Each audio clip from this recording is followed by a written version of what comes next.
स्वागत है आपका आशुतोष जी नई परख के मंच पर एक बार फिर। जी, शुक्रिया।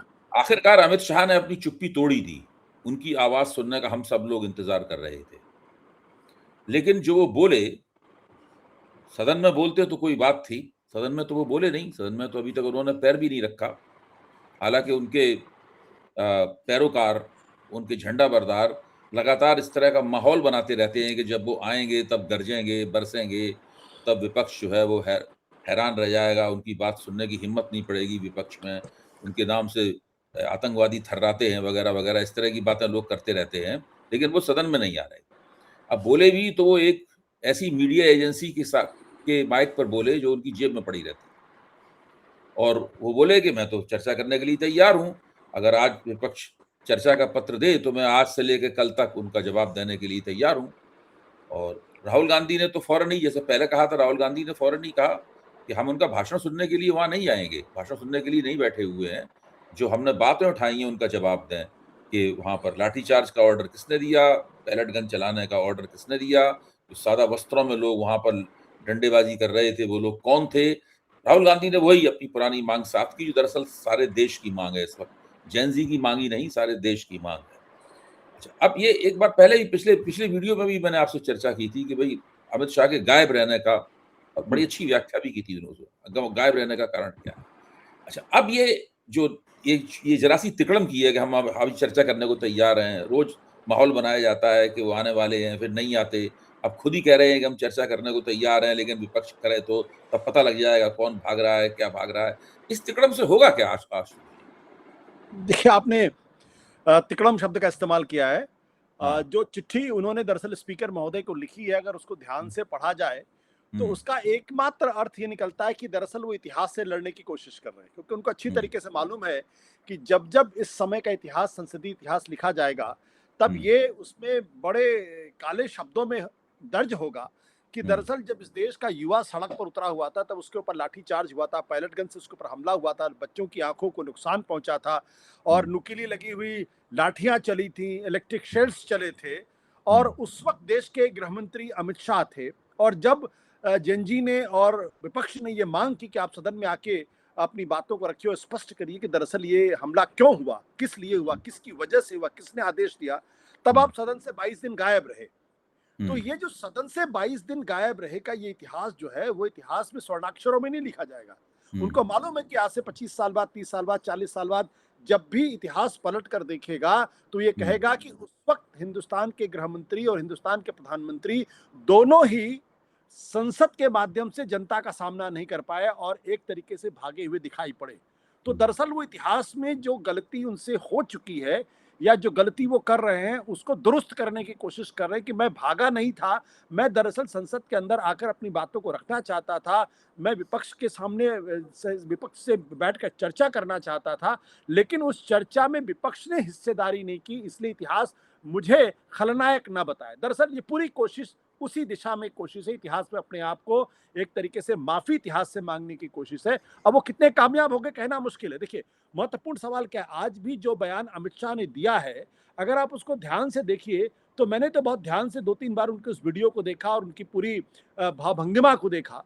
मैंने पहली बार ये देखा कि जिसके बारे में कहा जाता है वो लौह पुरुष और चाणक्य दोनों हैं, दरअसल वो कितने कमज़ोर, कितने असहाय, कितने बेबस से दिखाई पड़ रहे थे। उनके हम्म, कंधे झुके हुए थे, चेहरे पर एक तरीके की परेशानी दिखाई पड़ रही थी, आत्मग्लानि और अपराध बोध से वो ग्रस्त मुझे नज़र आए।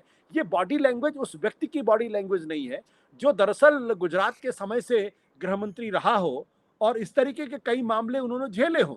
लेकिन पहली बार जब आप वाक़ई में चीज़ों को पढ़ने में नाकाम रहे और उसकी वजह से सरकार अगर मुसीबत में फँस गई हो और फिर ये सवाल अगर विपक्ष पूछे कि आप कहाँ थे? क्या आपने आदेश दिया या फिर आपने आदेश नहीं दिया? सवाल तो 2 ही हैं, लाठीचार्ज आपके कहने पर हुई या आपके कहने पे नहीं हुई। अगर आपके कहने पर हुई तो आप कल्पेबल हैं यानी अपराधी हैं, अगर हैं तो फिर आप इस्तीफ़ा दीजिए और अगर आपके कहने पर नहीं हुई, तो इसका मतलब आप नकारे हैं, आप सरकार नहीं चला सकते हैं। तो अमित शाह दोनों बातें नहीं मान सकते। अमित शाह ये नहीं कह सकते कि कि मैं नाकारा हूँ, वो ये भी नहीं कह सकते कि मैं अपराधी हूँ, तो करें क्या? इसलिए वो एक औपचारिक चिट्ठी लिखकर आधिकारिक तौर पर इतिहास में दर्ज कराना चाहते हैं कि मैं भागने वाला व्यक्ति नहीं हूं। बस इतनी सी उनकी कोशिश है। कोई वो चर्चा करना चाहते हैं, कोई वो सदन में आके बयान देना चाहते हैं, कोई सफाई देना चाहते हैं, ऐसी कोई मंशा उनकी दिखाई नहीं पड़ती मुझे। ये तो आपने बिल्कुल ठीक कहा। अब मैं अपने आप को अमित शाह की जगह रख के देखना चाहता हूं थोड़ी देर के लिए। अगर मैं उनकी जगह होता और मुझसे ये गलती हो गई होती कि मैं 20 तारीख में जो माहौल था दिल्ली में और 20 जुलाई को और जंतर मंतर पर उसको ना भांप पाता और गलती से मैंने निर्णय ले लिया होता कि भाई इन छात्रों को और तथाकथित जैन जी को सबक सिखा दिया जाए उनकी अपनी भाषा में। और सबक सिखाने के लिए पैलेट गन भी चलवा दी होती मैंने कीलों वाले डंडे भी चलवा दिए होते, मैंने लाठियां भी पड़वाई होती, छात्रों को घायल भी करवाया होता और स्त्रियों के साथ में छात्राओं के साथ में बदसलूकी भी करवाई होती।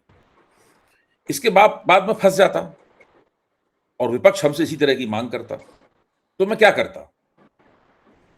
मैं ये नहीं समझ पा रहा हूं आशुतोष जी कि अमित शाह सदन में आकर ये तो कह ही सकते हैं कि भाई हमसे आकलन में गलती हो गई, कुछ त्रुटि हो गई आकलन में, इसलिए ये हो गई, मैं इसके लिए खेद व्यक्त करता हूं।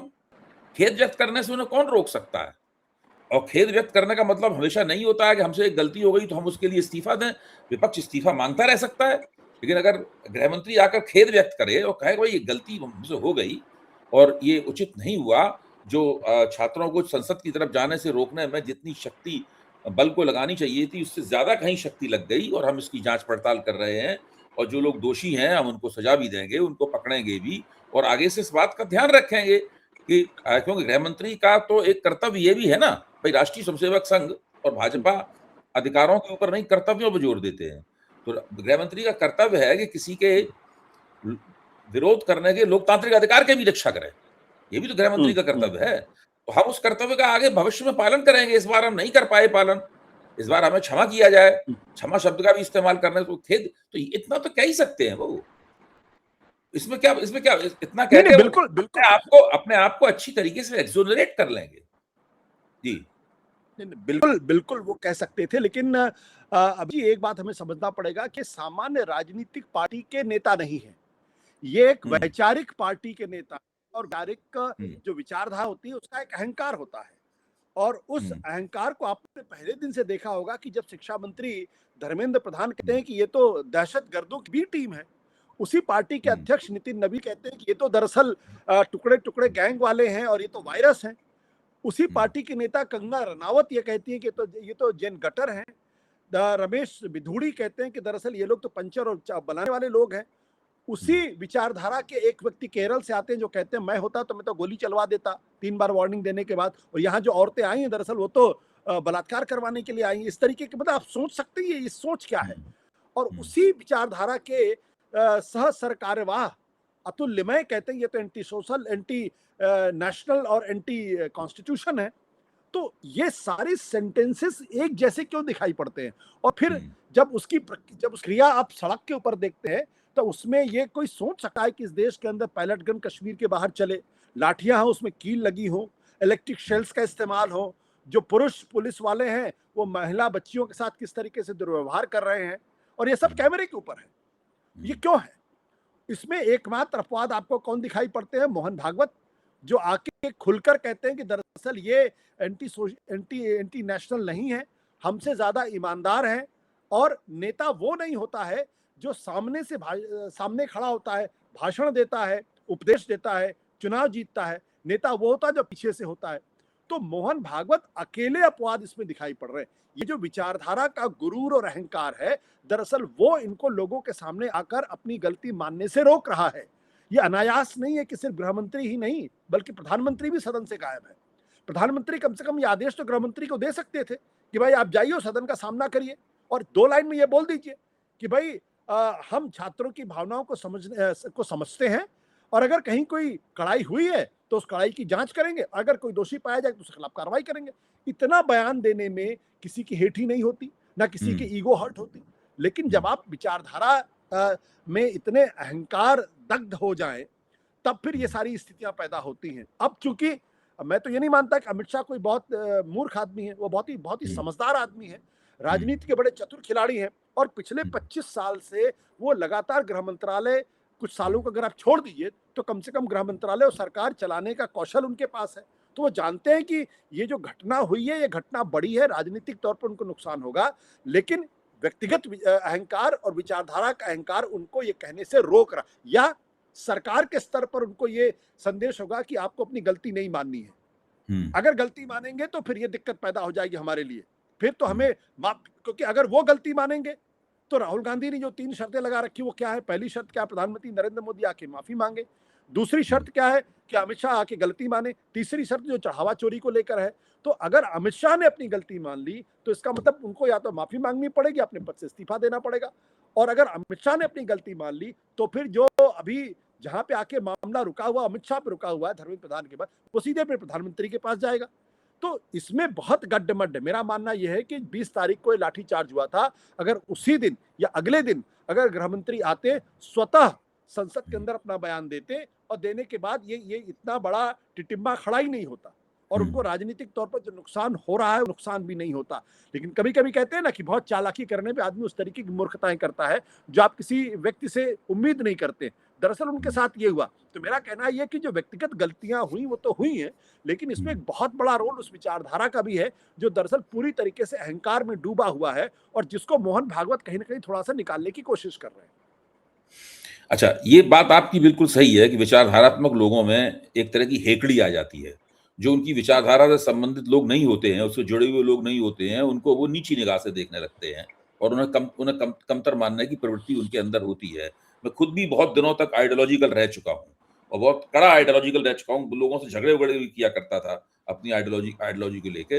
लेकिन ये बात ये आपका जो अवलोकन है, ये बिल्कुल सही है, मैं इससे सहमत हूँ। अब मैं दूसरी बात कहता हूँ कि राष्ट्रीय स्वयंसेवक संघ जो इन सबका विचारधारात्मक पितामह है, उसकी तरफ से इन लोगों के सामने इस मसले से निपटने के लिए 2 तरह की भाषा के मॉडल रखे गए हैं, जिनका दोनों का आपने जिक्र किया। एक मॉडल अतुल लिमई की तरफ से आता है, या टीजी मोहनदास की तरफ से आता है, वो एक मॉडल है।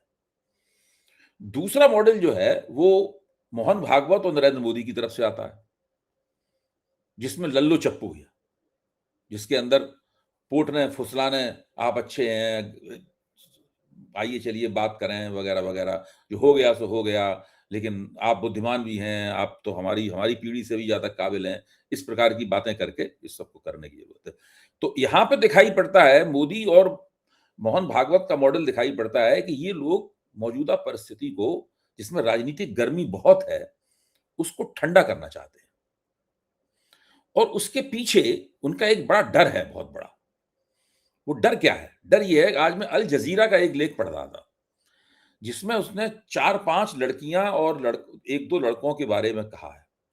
वो सब कह रहे हैं कि हमारे माता पिता राष्ट्रीय स्वयंसेवक संघ में हैं, कोई कहीं से आया, कोई कहीं से आया, सब दिल्ली से बाहर के हैं, और संघ की विचारधारा के अनुयायी हैं, भाजपा के वोटर हैं, और अब हम आए हैं दिल्ली, अब हम कोशिश करेंगे कि घर वापस न जाएं। ये सब लोग, इन सब लोगों ने 20 तारीख को उस आंदोलन में भाग लिया था, चोटें भी खाई, सब कुछ है। अच्छा, अब उसको पढ़ के क्या लगता है? उसको पढ़ के ये लगता है कि जो बच्चे आए थे वहां पर, उसकी 3 कैटेगरी थी। ये मैंने बनाई है 3 कैटेगरीज, 3 उनकी श्रेणियां थी। एक श्रेणी तो ये थी जिनके माँ बाप भाजपा के स्थायी वोटर हैं और राष्ट्रीय स्वयंसेवक संघ के सदस्य हैं, शाखा वगैरह में जाते हैं। एक तो ये थी कैटेगरी। दूसरी कैटेगरी उनकी ये थी कि जो भारतीय जनता पार्टी के वोटर हैं, लेकिन ऐसे कोई विचारधारात्मक रूप से प्रशिक्षित नहीं है, विचारधारा में दीक्षित नहीं है। भाजपा के बहुत से वोटर हैं, सारे के सारे तो संघ के स्वयंसेवक होते नहीं है, मतलब जो है उनकी संख्या तो कम ही होती है। एक ऐसे लोग हैं। तीसरी कैटेगरी उनकी है जो कि आमतौर पर स्वतंत्र और उदार चिंतन के हैं, जिनके घर वाले उनके भी बेटे बेटियां थे। ये 3 कैटेगरी है। तो पहली कैटेगरी के लोगों का तो मैंने आपके सामने जिक्र किया। जो दूसरी कैटेगरी के लोग हैं, यानी पहली कैटेगरी के लोग, उनके माँ बाप तो भक्त हैं, भक्त मंडली में जाते हैं। जो दूसरी कैटेगरी के लोग हैं,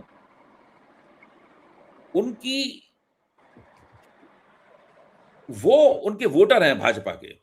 भाजपा को डर है कि उनके बेटों बेटियों के साथ जो सलूक किया गया है, वो कहीं उनके माँ बाप को भी हमारे खिलाफ न कर दे। क्योंकि उनके माँ-बाप भी अगर उनके खिलाफ हो गए, तो इनके पास बहुत ज़्यादा वोट तो है नहीं। ये तो कगार पे खड़े हुए हैं।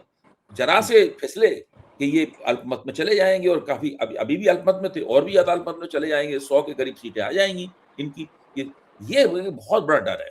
ये जो लल्लो-चप्पो देख रहे हैं मोहन भागवत और नरेंद्र मोदी की तरफ से कि रात में लीरें निकालते हैं कि हम आपको माफ़ करते हैं वगैरह अपने-अपने हमदर्दी जताने का अपना-अपना तरीका है। हैं?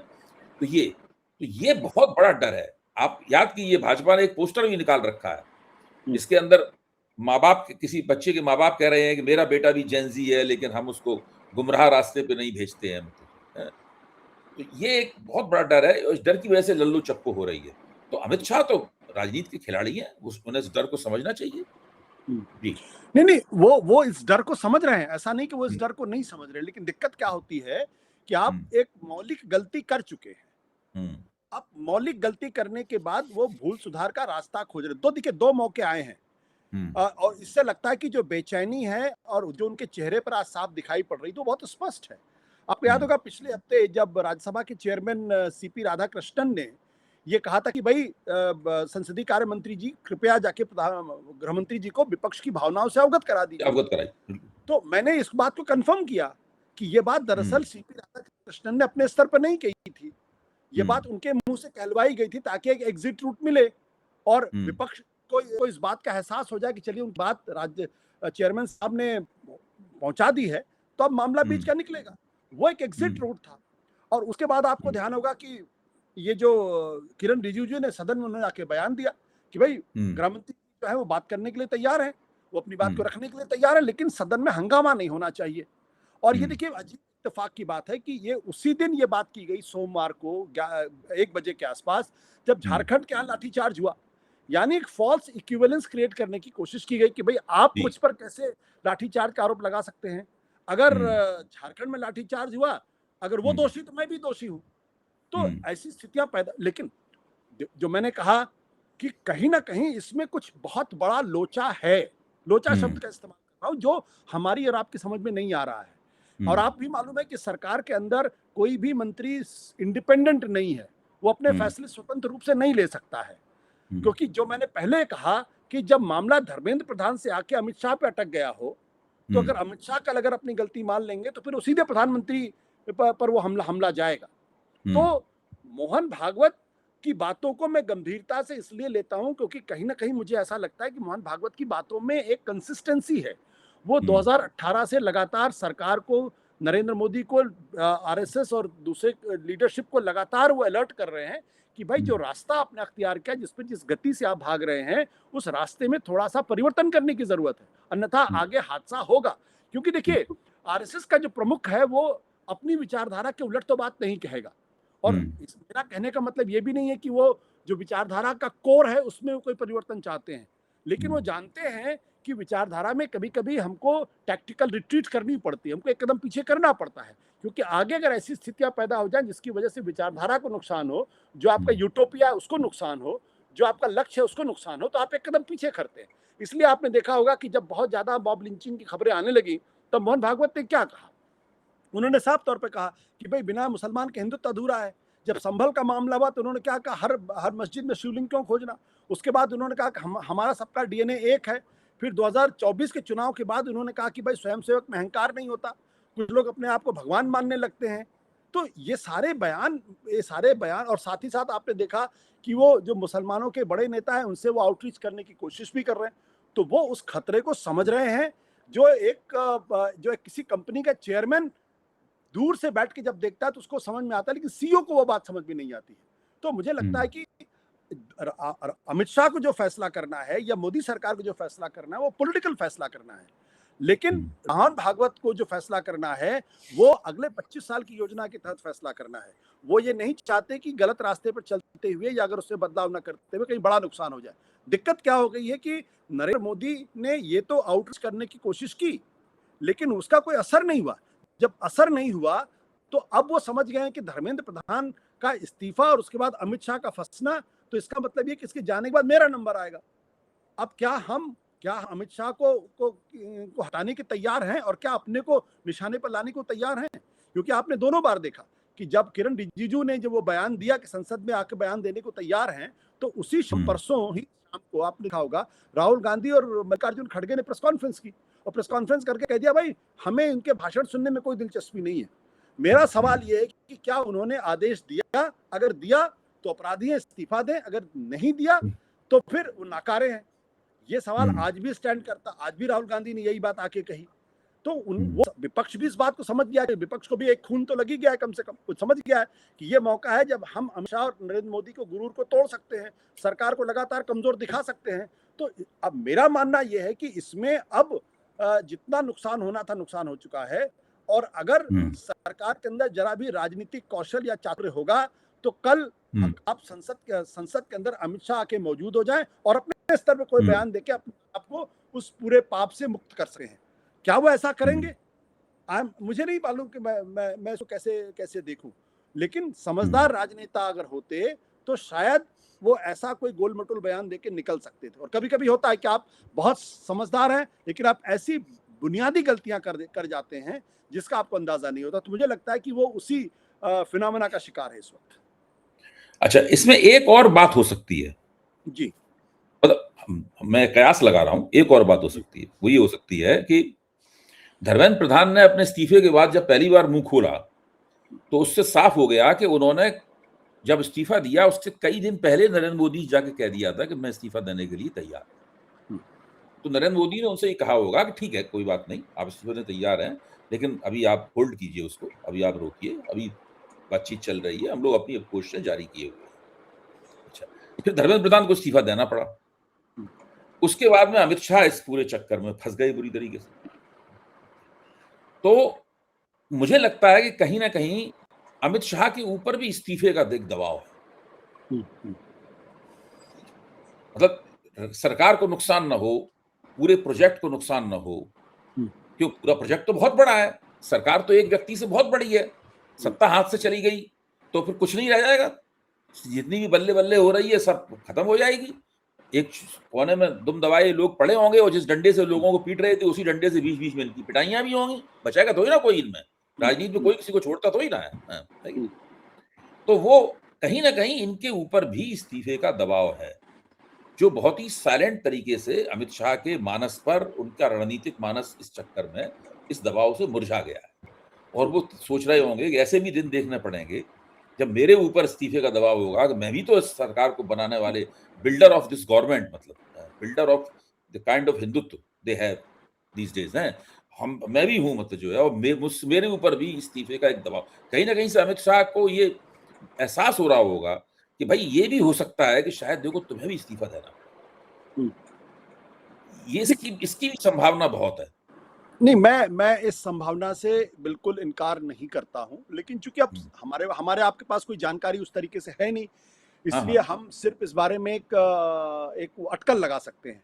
देखिए, जो कुछ घटनाक्रम पिछले 1.5-2 महीनों में, आशुतोष एक बात और बीच में जोड़ दूं, एक बात भी जोड़ दूं, अगर 20 तारीख की घटना से पहले, 20 तारीख के दमन कांड से पहले सरकार भाप जाती और उससे पहले ही मार्च की नौबत आने से पहले ही धर्मेंद्र प्रधान का इस्तीफा करा दिया जाता, तो भाजपा की थोड़ी हेठी होती, लेकिन इस जो अभी स्थिति है वो नहीं होती, बिल्कुल नहीं होती, काफी नुकसान से बच जाते, मतलब वो एक काफी बुद्धिमानी का कदम होता जिसको करने में ये चूक गए।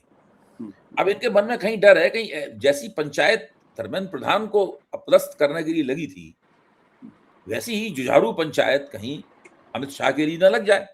धर्मेंद्र प्रधान तो छोटी चीज थे, अमित शाह बड़ी चीज है।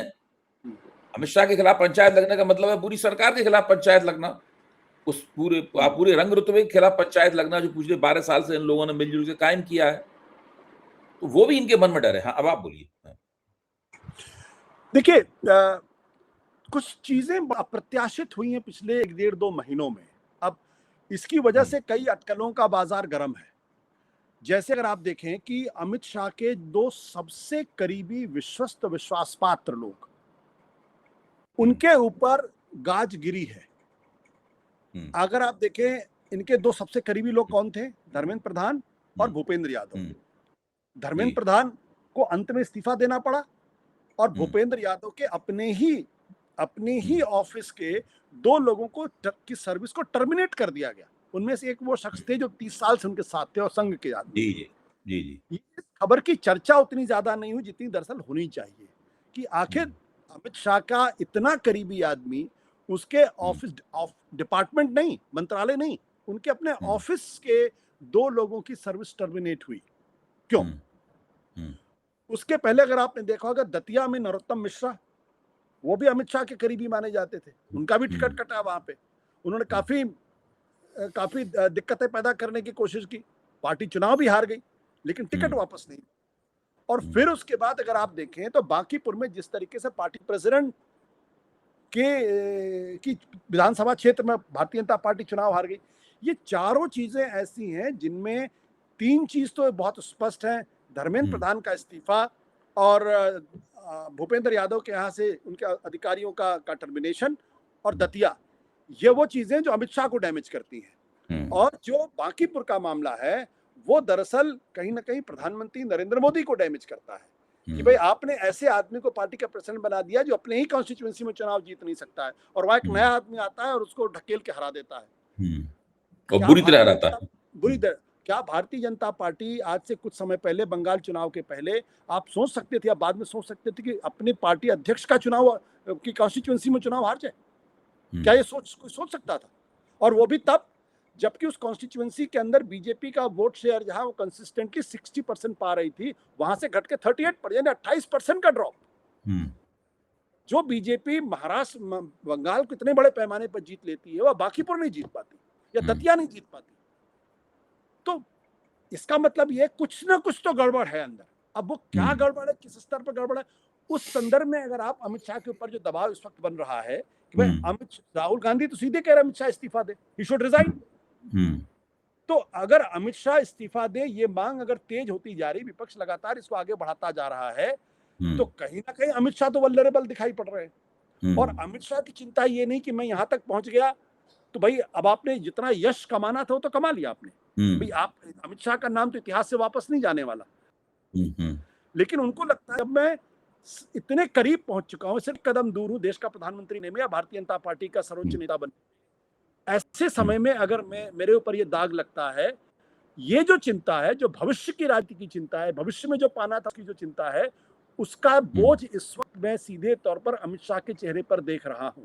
उनके झुके हुए हुँ, कंधे इस बात का गवाही दे रहे हैं कि कहीं ना कहीं हुँ, जो राजनीतिक चौसर उन्होंने खेलने की कोशिश की थी और उनको ये लग रहा था कि आगे का रास्ता उनके लिए बहुत आसान है, वो प्रधानमंत्री हुँ, नरेंद्र मोदी के स्वाभाविक उत्तराधिकारी हो सकते हैं। वहां पे अगर दिक्कत पैदा आने लगे, वहां पे अगर स्टिप रैम्बलर्स आ जाएं या स्पीड ब्रेकर आ जाएं, या उनको ये लगे कि उनका वो सपना टूट सकता है, तो फिर आप समझ सकते हैं।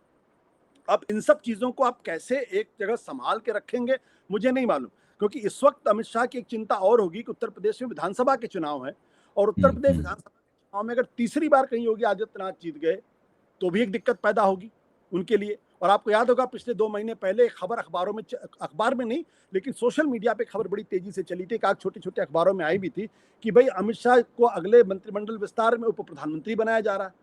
तो उप प्रधानमंत्री बनाया जा रहा है, इसका मतलब ये था कि उत्तर प्रदेश के चुनाव के पहले ही ये बात बिल्कुल स्पष्ट हो जानी चाहिए कि मैं ही नंबर 2 हूं, मैं ही उनका हुँ, उत्तराधिकारी हूं नरेंद्र मोदी जी के बाद। और इन सब, अब आप इन सब चीजों को जोड़ के देखिए, तो इस पूरे खेल में जिस एक आदमी का सबसे ज्यादा नुकसान हुआ है वो है अमित शाह। नरेंद्र मोदी हुँ, को तो जितना यश कमाना था तो कमा लिया उन्होंने, 3 बार के हुँ, प्रधानमंत्री बने, 3 बार के मुख्यमंत्री बन गए, इतिहास में हमेशा उनका नाम याद रखा जाएगा और उसकी विवेचना हुँ, होगी।